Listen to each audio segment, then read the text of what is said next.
When we're up in the hills and stuff, it's hard to imagine since all we see is like the drainage systems and stuff. But now that we're here at the ocean where everything actually goes, you kind of see the bigger picture. There's an area, I think a little bit down there, where the water's just black from all the ashes. It's not too bad here, but that's what we're trying to prevent. All that just debris infecting the birds out here and the fish and the wildlife out there. Right now we're putting in silt fencing. Just to filter out a lot of the water that's going into the ocean. We have metal fencing posts out there. We're pounding them in. Each of us has a little job. We're pulling the fence out, laying it out. We're sticking posts through them. And then we're going around post pounding, zip tying the fence to the post.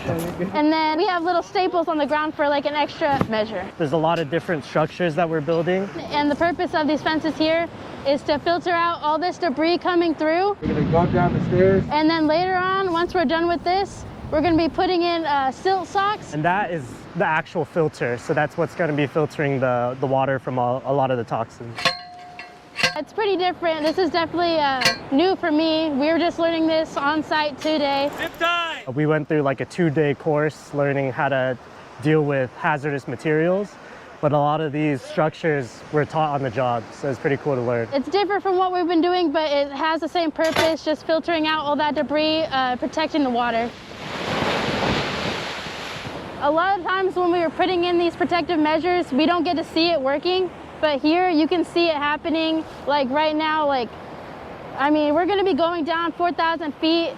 It's gonna be pretty visible. Bringing a lot of the materials back and forth through the sand is very challenging. We got the numbers, we got the willpower. We're here to do it and it feels good. It feels good to help these people. I had never come down to SoCal. Like, I'm totally NorCal. A couple hours away is my hometown. I still consider this home. So, you know, these are my people. At first, it was kind of surreal walking through these neighborhoods, a lot of burnt houses, a lot of burnt shopping centers. But it's good to be out here helping out the community. I'm sure these people want stuff done as fast as possible, and that's what we're trying to do here. We're trying to help them get to that point where they can rebuild. It's beautiful, but still, like, we have a job to do, and it's stay professional and stay serious because we have a serious job here. It's what I want to do. It feels great. I can see how I'm helping people. It's very impactful. I mean, you can really see in real time what we're accomplishing here. It's nice to be here helping out. These are my people, regardless of like where you come from. You're in California, you're a Californian. I'm gonna help take care of you.